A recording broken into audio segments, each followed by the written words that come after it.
Hi hello welcome to Ammulu daddy కుట్టి channel అండి. మా ఇంటి శివరాత్రి పండుగ పార్ట్ 3 అప్లోడ్ చేస్తున్నాను. మళ్ళీ పార్ట్ 4 కూడా ఉందండి. ఇది ఎంబీ జీబీ అని ఉంటుంది కదా, ఆ ఇష్యూ వల్ల నాకు డౌన్లోడింగ్ ఇష్యూ అయితే ఉంది. అందుకని నేను లేట్గా పెడుతున్నాను అనమాట ఈ వీడియోస్. ఓకేనా అండి? ఓకే, ఫస్ట్ ఆఫ్ ఆల్ నా ఛానల్ని సబ్స్క్రైబ్ చేయండి, లైక్ చేయండి, షేర్ చేయండి. సబ్స్క్రైబ్ చేసిన వాళ్ళు వీడియో అంతా చూసేసి లైక్ చేయండి. ఓకే అండి, అందరు ఎలా ఉన్నారు? బాగున్నారా? నేను కూడా బాగున్నానండి. మీ అందరు బాగుండాలని మనస్ఫూర్తిగా కోరుకుంటున్నాను. అయితే చూడండి, నేనైతే స్వామికి అయితే కానీ అన్నీ రెడీ చేసేసుకొని కొబ్బరి దీపం పెట్టాలనుకున్నాను అండి, కానీ నాకు వీలు పడలేదు. నేను అందుకే నెయ్యి దీపాలు పెడుతున్నాను. ఇంకా దీపాలు రెడీ చేసుకుంటున్నాను. ఇది ఒక ప్రసాదం అయితే బెల్లం పరమాన్నము, వడపప్పు, గంజిగడ్డలు, బెల్లం పానకం అయితే పెట్టానండి. సో కంచార్దులు కూడా పూలతో అంతా అలంకరిస్తున్నాను అనమాట. ఇంకా గంధం బొట్లు కుంకుమ బొట్లు అయితే పెట్టేసుకున్నాను. తర్వాత మూడు దీపాలు పెట్టమన్నారు. తర్వాత స్వామికి ఖర్జూర కానీ బెల్లం కానీ అర్పించమన్నారు వినాయకునికి. అది కూడా పెట్టేశానండి. ఇంకా అంతా రెడీ చేసుకుని అయితే పెట్టేసుకుంటున్నానండి. సో దేవునికి మనమే ఏం మనకి ఇది కావాలి అది కావాలని కొన్ని ఆశపడుతుంటాం కదా, కొన్ని కోరికలు నెరవేరాలని స్వామికి మొక్కుంటూ ఉంటాము. కానీ నాకు అనుభవంలో నేను తెలుసుకున్న విషయం ఏంటంటే, మనం ఏం కోరుకున్నా అది అంటే కొన్ని విషయాలలో జరగచ్చు, కొన్ని విషయాలలో జరగకపోవచ్చు.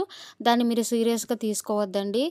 దాన్ని టేక్ ఇట్ ఈజీగా తీసుకొని, ఇది మన లైఫ్లో ఇది మామూలే, అంటే ఇది ఏది దక్కాలో మనకి, ఏది రావాలనుకుంటే అదే వస్తుంది, ఏది వెళ్ళిపోవాలనుకుంటే అది వెళ్ళిపోతుంది. సో అందుకనే దేనికి మీరు సీరియస్గా తీసుకోకుండా ఈజీగా రిసీవ్ చేసుకొని హ్యాపీగా అయితే లైఫ్ని అయితే లీడ్ చేయండి. ఓకేనా? సో అందుకనే నేను ఎప్పుడు దేవుని కాడ అదే అంటారు కదండి, హరియాజ్ఞ లేనిదే ఆకనే రాలేదు, శివనాజ్ఞ లేనిదే చీమైనా కుట్టదు అని. సో మనకైతే ఏది ఆశపడద్దండి. మన లైఫ్లో ఏదైతే మనకు రాసిపెట్టిండో అదే నడుస్తుంది, అదే జరుగుతుంది. సో దాన్ని మనం రిసీవ్ చేసుకొని హ్యాపీ కానీ సాడ్ కానీ తీసుకొని ముందుకైతే వెళ్ళిపోతూ ఉండాలి. సో లైఫ్ అంటేనే యుద్ధం అండి.